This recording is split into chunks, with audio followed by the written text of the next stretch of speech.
आओ बच्चों, देखो बच्चों, कठिन सवाल आसान जवाब। क्योंकि गणित हुआ आसान रे बच्चों, गणित हुआ आसान।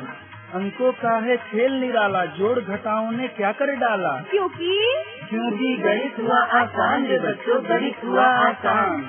शून्य का है खेल अजब, अंकों के संग करे गजब। कभी अंकों को शून्य बनाता या अंकों का मान बढ़ाता। क्योंकि गणित हुआ आसान रे बच्चों, गणित हुआ आसान।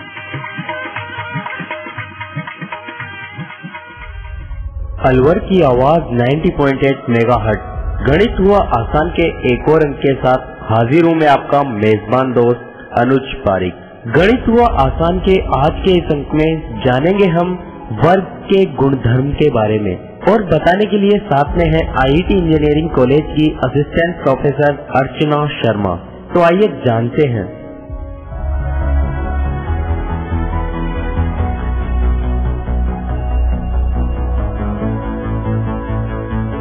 नमस्कार बच्चों। नमस्ते मैम। मैं अर्चना शर्मा IIT अलवर के डिपार्टमेंट ऑफ मैथमेटिक्स से आप सभी बच्चों का अब गणित हुआ आसान के इस अंक में स्वागत करती हूँ। तो कैसे हैं आप सभी? बहुत मैम। चलिए कार्यक्रम शुरू करने से पहले आप सभी का एक बार फिर से परिचय ले लेते हैं। बताएं बच्चों अपना नाम। आप बताइए। मेरा नाम अमित कुमार है। आपका नाम? मेरा नाम सकलका राठौर है। आप बताएं। मैम मेरा नाम तान्या सिंह है। आप बताएं। मेरा नाम नवनीत कुमार है। ठीक है बच्चों।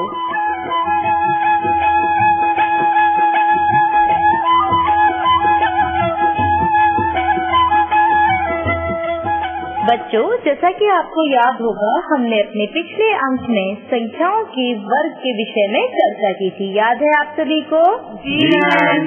जहाँ हमने पढ़ा था कि यदि हम एक संख्या में स्वयं उसी संख्या का गुणा कर दें तो हमें जो संख्या प्राप्त होती है वह उस संख्या की वर्ग संख्या कहलाती है। याद है बच्चों? जी मैम। ठीक है बच्चों, तो आज हम लोग पढ़ेंगे वर्ग से ही संबंधित कुछ संख्याओं के गुणधर्म। ठीक है बच्चों? जी मैम। तो आज हम लोग जानेंगे कि किस प्रकार हम किसी वर्ग संख्या को पूर्ण वर्ग संख्या कह सकते हैं। ठीक है बच्चों? जी मैम। आपने पिछली बार वर्ग संख्याओं का अध्ययन कर लिया था। जी मैम। आज हम लोग सीखेंगे कि हम किस प्रकार से एक वर्ग संख्या को पूर्ण वर्ग संख्या के रूप में निरूपित कर सकते हैं। ठीक है बच्चों? जी मैम। चलिए तो बच्चों पहले आप ध्यान से सुनो। ऐसी प्राकृतिक संख्याएं, शायद आप सभी जानते हैं कि किस प्रकार की संख्याओं को हम प्राकृतिक संख्या कहते हैं। जानते हैं? जी मैम। कल्पा आप बताएं हम किस प्रकार की संख्याओं को प्राकृतिक संख्या कहते हैं? जैसे 1, 2, 3 जिनमें जो पूर्ण होती है, मतलब जिनमें पॉइंट नहीं मैम, ऐसी जो आप बताइए। हाँ, ऐसी संख्या है जो हमें प्रकृति से मिली हुई है, नेचुरली, जैसे 1 से लेके इनफाइनाइट तक के नंबर। हाँ, यानी आप 1, 2, 3 इन्हें आप गिनकर अच्छे से समझाया जा सकता है। जैसे अगर हम बकरियों के झुंड की बात करें तो मान लीजिए कि बकरियों के झुंड में कुल 8 बकरियां हैं। क्या आप बता सकते हैं 7.5 बकरियां हो सकती हैं? नहीं। ठीक है, इसीलिए वे संख्याएं जो पूर्ण रूप से कैसी हैं, काउंट कर सकते हैं, जिनकी गणना की जा सकती है। ठीक है, उन्हें हम क्या कहते हैं? प्राकृतिक संख्या कहते हैं। ठीक है बच्चों? जी मैम। चलिए बच्चों, तो ध्यान से सुनिए। ऐसी प्राकृतिक संख्याएं जो किसी अन्य प्राकृतिक संख्याओं का वर्ग होती हैं, ऐसी संख्याओं को पूर्ण वर्ग संख्या कहते हैं। ठीक है बच्चों? जी मैम। इसका अर्थ क्या हुआ? जैसे हमने संख्या 1 का वर्ग किया, बताइए क्या आएगा? 1। 2 का वर्ग किया 4। इसका अर्थ यह है कि 1, 4 ये सभी संख्याएं कैसी हुई? प्राकृतिक संख्या, पूर्ण प्राकृतिक संख्या भी है और पूर्ण वर्ग संख्याएं हैं। ठीक है बच्चों? जी मैम। क्या आपको समझ में आ गया है? जी मैम। चलिए अब मैं आपसे पूछती हूँ 1.2 का वर्ग ज्ञात करो। बताओ बच्चों 1.2 का वर्ग ज्ञात करो। मैम करते हैं अभी। हाँ बताइए, बताइए क्या आया? मैम 2.4। गलत बताया आपने। आप बताइए तान्या। मैम 1.44। बिल्कुल सही, 1.44। ठीक है बच्चों, यानी आपने क्या किया है, 1.2 को 1.2 से ही गुणा किया है, ऐसा ही किया है? जी मैम। ठीक है, और इसका गुणनफल क्या आया है? 1.44। ठीक है, क्या 1.44 एक प्राकृतिक संख्या है? नहीं मैम। नहीं है, इसीलिए 1.44 पूर्ण वर्ग संख्या नहीं है। ठीक है बच्चों? जी मैम। क्या आपको समझ में आ गया है? जी मैम। इस प्रकार 1.2 भी प्राकृतिक संख्या नहीं है। ठीक है? जी मैम। इसीलिए हमने अपनी परिभाषा में प्राकृतिक संख्या को ही बताया है कि किसी भी प्राकृतिक संख्या का वर्ग एक प्राकृतिक संख्या ही होगा और इस प्रकार की वर्ग संख्या ही पूर्ण वर्ग संख्या कहलाएगी। ठीक है बच्चों? जी मैम। समझ आ गया है आपको?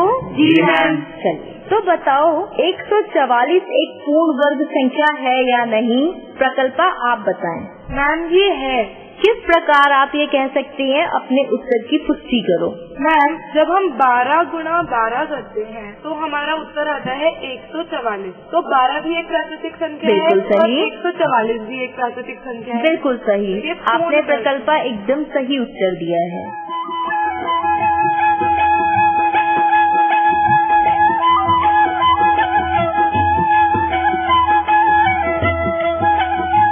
अब तान्या, मैं आपसे प्रश्न पूछती हूँ, क्या 6.25 एक पूर्ण वर्ग संख्या है?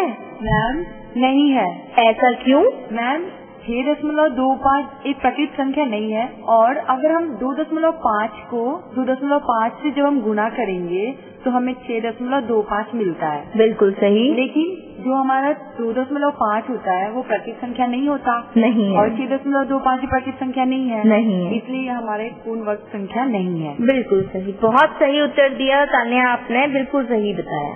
चलिए हम बात करते हैं कुछ प्रॉपर्टीज जो परफेक्ट स्क्वायर के लिए जरूरी है। परफेक्ट स्क्वायर को हिंदी में हम कहते हैं पूर्ण वर्ग। ठीक है बच्चों? जी। तो अब हम अध्ययन करेंगे पूर्ण वर्ग संख्याओं के गुणधर्म की। ठीक है बच्चों? जी मैम। तो सबसे पहले मैं आपको पहला गुणधर्म बताने जा रही हूँ। पहला गुणधर्म ध्यान से सुनिए।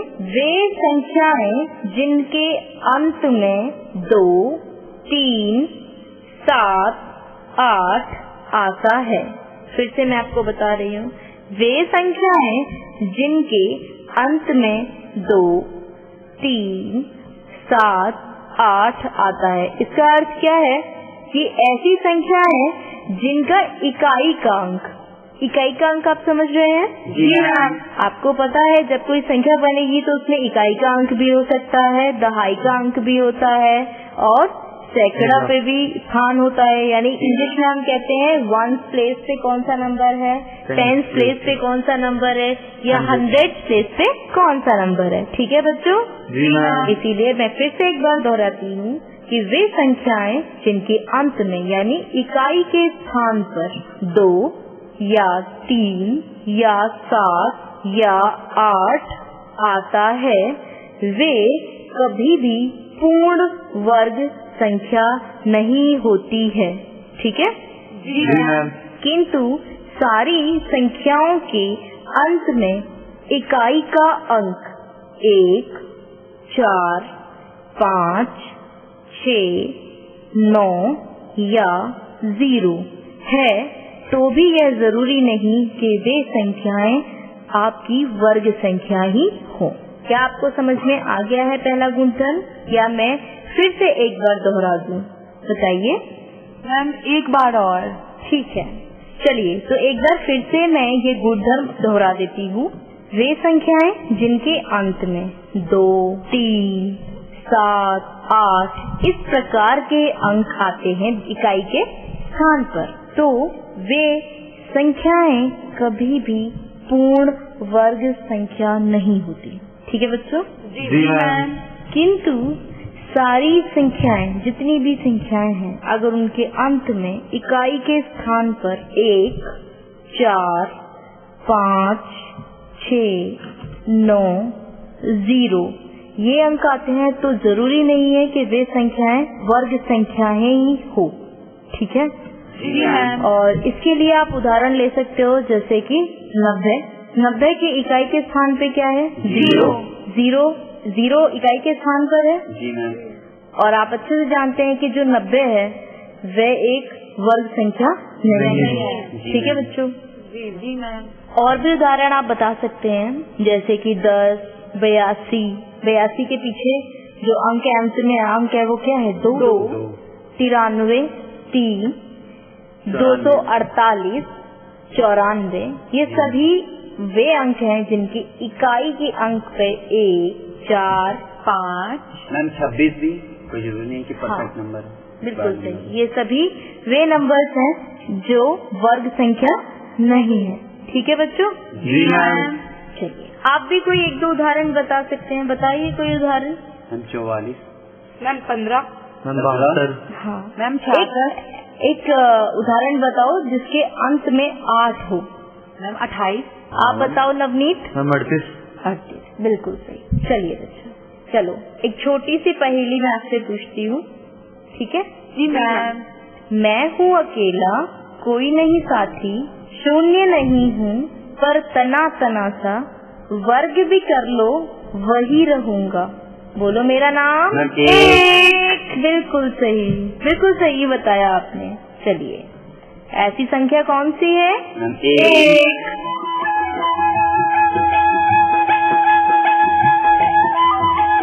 अब हम गुण धर्म 2 के बारे में बात करते हैं, दूसरी प्रॉपर्टी के बारे में बात करते हैं। ध्यान से सुनिएगा।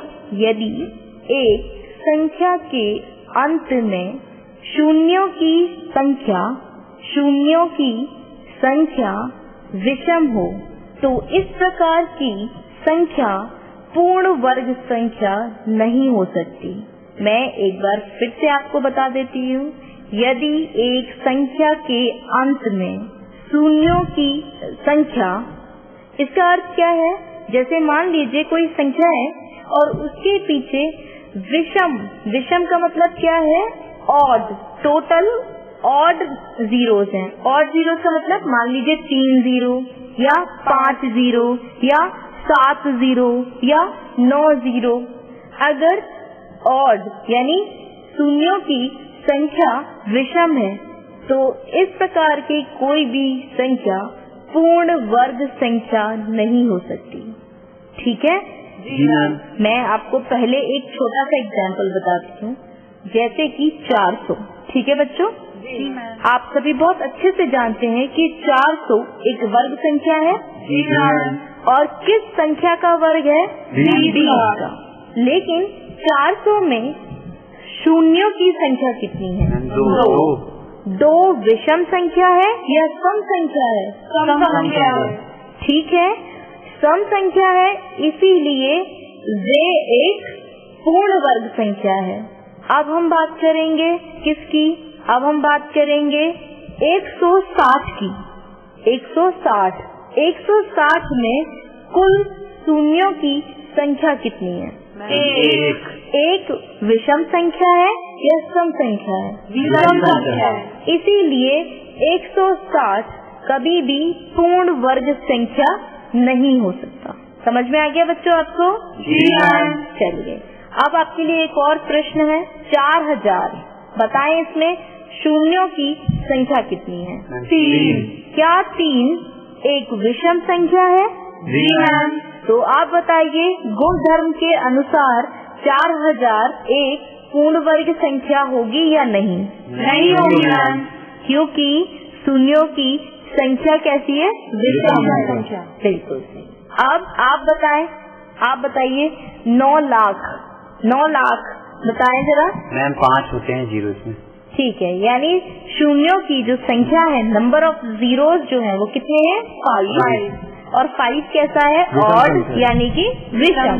इसीलिए 9 लाख कभी भी एक पूर्ण वर्ग संख्या नहीं हो सकती। ठीक है बच्चों? जी मैम। आगे आपको समझ में? जी मैम। चलिए अब हम तीसरी प्रॉपर्टी की ओर बढ़ते हैं।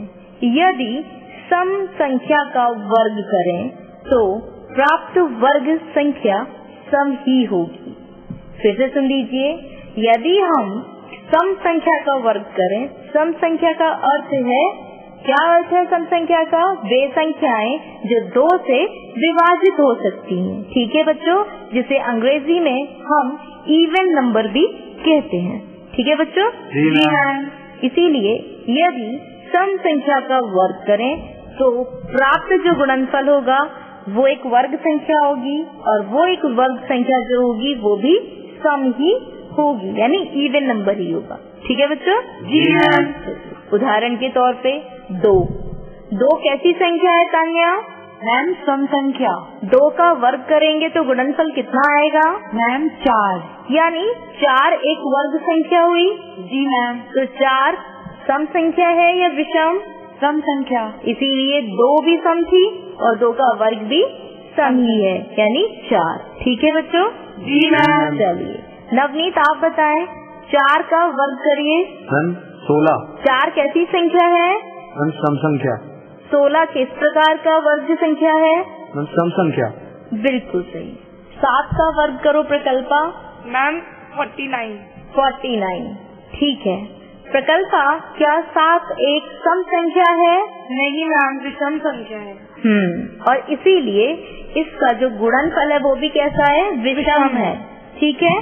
जी मैम। दोनों में से ना तो संख्या ही सम है और ना ही उसका वर्ग संख्या भी सम है। ठीक है बच्चों? जी मैम। अच्छा, सबको समझ में आ गया? जी मैम।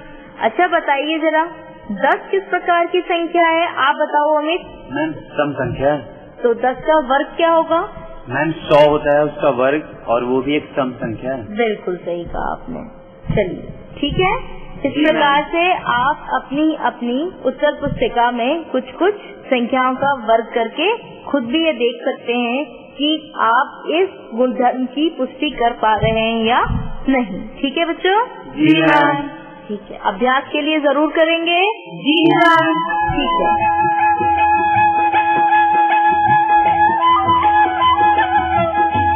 चलिए अब हम बात करेंगे नेक्स्ट प्रॉपर्टी की। ठीक है, प्रॉपर्टी 4। ठीक है, गुणधर्म 4। ठीक है बच्चों? जी मैम। यदि विषम संख्या का वर्ग करें तो प्राप्त वर्ग संख्या एक विषम संख्या ही होगी। ठीक है बच्चों? जी मैम। विषम संख्याएं कौन सी होती हैं?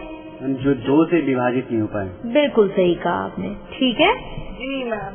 चलिए तो कुछ उदाहरणों से अपनी इस प्रॉपर्टी को समझने की कोशिश करते हैं। ठीक है बच्चों? जी मैम। सबसे पहले 3 का वर्ग करिए। 9।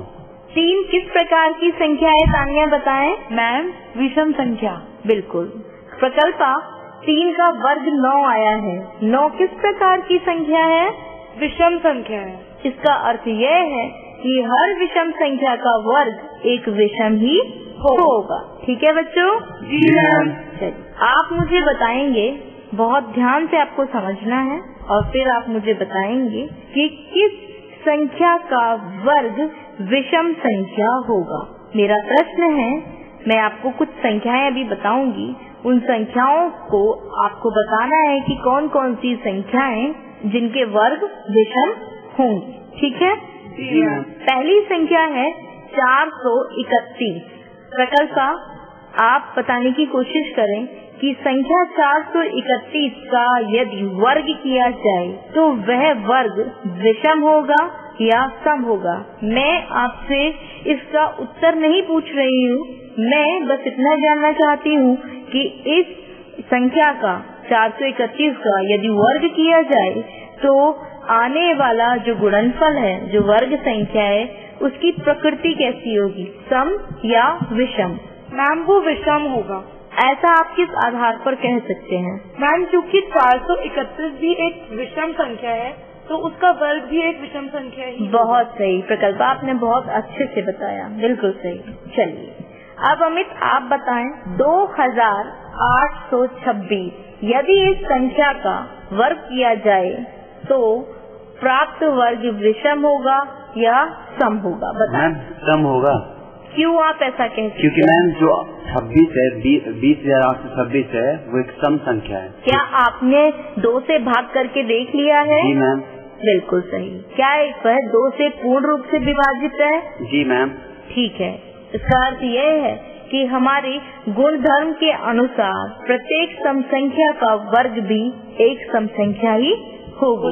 इसी आधार पर आप कह सकते हो 2826 एक सम संख्या है और इसका वर्ग भी सम ही होगा। ठीक है, अब मैं अपना दूसरा प्रश्न पूछती हूँ तान्या से। तान्या, क्या संख्या 7771 का वर्ग सम होगा या विषम होगा? एक बार फिर से मैं संख्या दोहरा देती हूँ, 7771। बताएं तान्या। मैम 7771 ये जो संख्या है यह एक विषम संख्या है। बिल्कुल सही। तो मैम विषम संख्या का जो वर्ग होता है वो विषम ही होता है। बिल्कुल सही। तो इसलिए इसके वर्ग से जो संख्या बनेगी वो एक विषम संख्या होगी। बिल्कुल सही। चलिए, अब मैं अपना एक और आखिरी प्रश्न है जो नवनीत से पूछने जा रही हूँ। नवनीत, आप बताएं 2004 संख्या का वर्ग करने पर जो प्राप्त वर्ग संख्या होगी क्या वह सम संख्या होगी? मैम वह एक सम संख्या होगी। क्योंकि ऐसा क्यों कह सकते हैं? मैम क्योंकि 2004 जो है वह एक सम संख्या है। सही है, आगे बताएं। तो उसका वर्ग जब निकालेंगे हम लोग तो सम संख्या ही निकलेगी। ठीक है, यानी 2004 को अगर हम 2 से विभाजित करें तो पूर्ण रूप से विभाजित हो जाएगी। इसका अर्थ यह है कि 2004 एक सम संख्या और सम संख्या का वर्ग करने पर भी हमें सम संख्या ही प्राप्त होगी।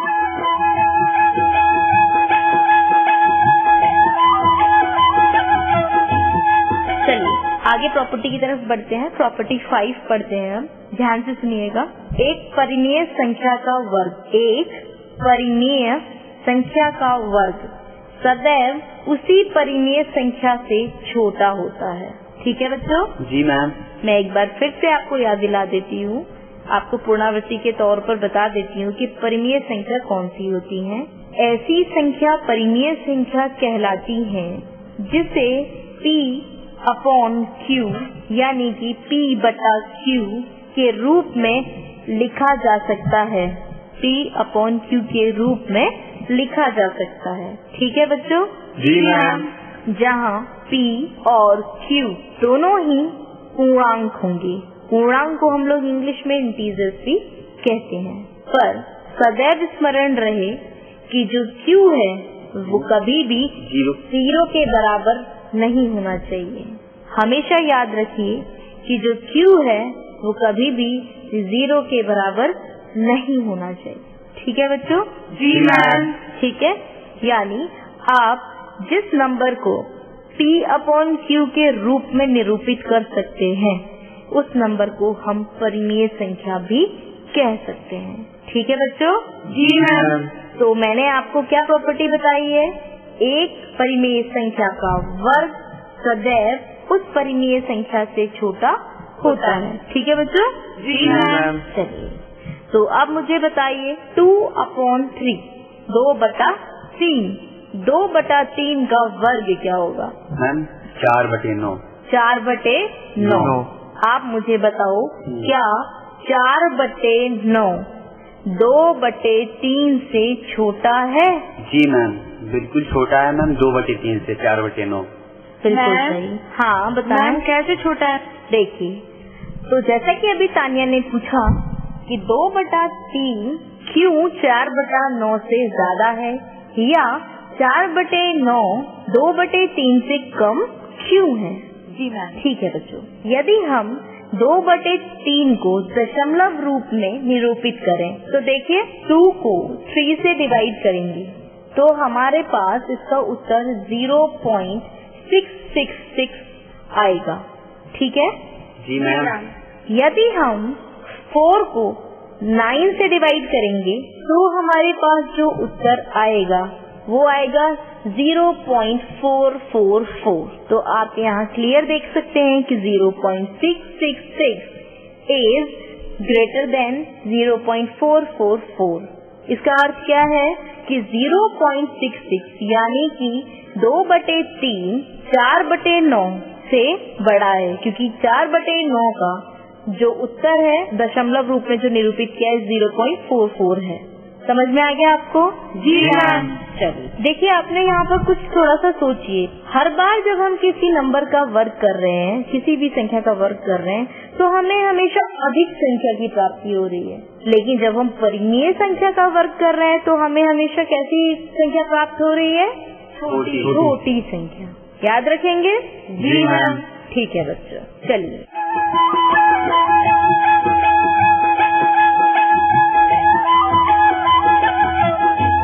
एक और प्रॉपर्टी पे बात करते हैं।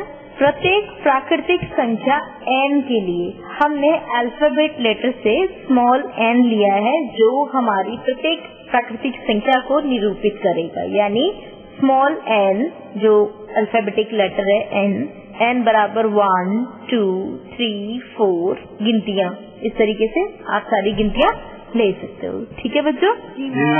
तो प्रॉपर्टी जो 6th प्रॉपर्टी जो है गुणधर्म 6 के अनुसार, आप जब भी प्रथम n विषम संख्याओं का योग करेंगे तब आपको n स्क्वायर ही योगफल प्राप्त होगा। जैसे कि मैं आपको यहाँ पर बताती हूँ। सबसे पहले आप वर्ग कीजिए पहली 2 विषम संख्याओं का। करिए, पहली 2 विषम संख्या प्रकल्पा आप बताओ कौन कौन सी होंगी? मैम 1 और 3। इन दोनों का योग बताओ अमित, क्या होगा? मैम 4। ठीक है, ये जो 4 आपके पास उत्तर आया है, ये प्रथम 2 विषम संख्याओं का योग ही है। जी मैम। ये जो 4 है आपके पास, ये 4 एक वर्ग संख्या है या नहीं तान्या? मैम है। 4 किस संख्या का वर्ग है? मैम 4 2 का वर्ग संख्या है। बिल्कुल सही। यानी जब हम संख्या 2 का वर्ग करेंगे तो हमें 4 प्राप्त होगा। इसका अर्थ क्या है कि यदि हम 2 पहली विषम संख्याओं का योग करेंगे तो हमें 2 का स्क्वायर ही मिलेगा। समझ में आया या नहीं? जी मैम। समझ में आया या नहीं? यदि हम प्रथम 3 संख्याओं का वर्ग करेंगे तो हमें 3 का वर्ग ही प्राप्त होगा, यानी 9 ही प्राप्त होगा। समझ में आया या नहीं? जी मैम। 9 एक वर्ग संख्या है या नहीं? है। 9 किस संख्या का वर्ग है? 3 का। आपने कितनी संख्याएं ली हैं? विषम संख्याएं 3 ही ली हैं। इसीलिए हमारी जो प्रॉपर्टी है, प्रथम n विषम संख्याओं का योग सदैव n स्क्वायर के बराबर ही होगा। अगर आपने 2 संख्याएं ली हैं शुरुआत की तो 2 का वर्ग उत्तर आएगा। यदि आपने प्रथम 3 संख्याएं ली हैं तो 3 का वर्ग ही प्राप्त होगा। यदि आपने प्रथम 4 संख्याएं ली हैं तो 4 के वर्ग की ही प्राप्ति होगी योगफल से। समझ में आ गया आपको? जी मैम। क्या आपको समझ में आ गया है? जी मैम। चलिए, तो प्रकल्पा आप बताएं प्रथम 4 विषम संख्याओं का योग किस प्रकार से 4 के वर्ग यानी 16 के बराबर होगा, स्पष्ट करें। मैम शुरू की 4 विषम संख्याएं होती हैं 1, बिल्कुल 3, 5 बिल्कुल और सही। 7। बिल्कुल सही। जब हम इन चारों का योग करेंगे बिल्कुल सही। तो हमारे पास उत्तर आएगा 16। बिल्कुल सही। और हम अगर देखें तो 4 गुना 4 यानी 4 का वर्ग भी 16 ही होता है। बिल्कुल सही।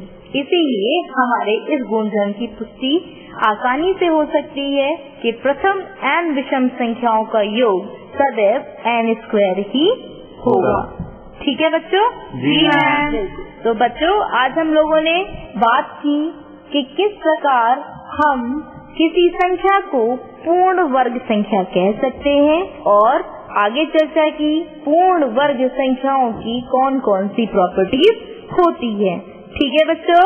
जी मैम। आशा करती हूँ कि आज के लिए आपके पास अभ्यास हेतु काफी सारी प्रॉपर्टीज हैं जिनके आधार पर आप अपने अपने दिमाग से काफी सारे उदाहरण बना सकते हैं। ठीक है?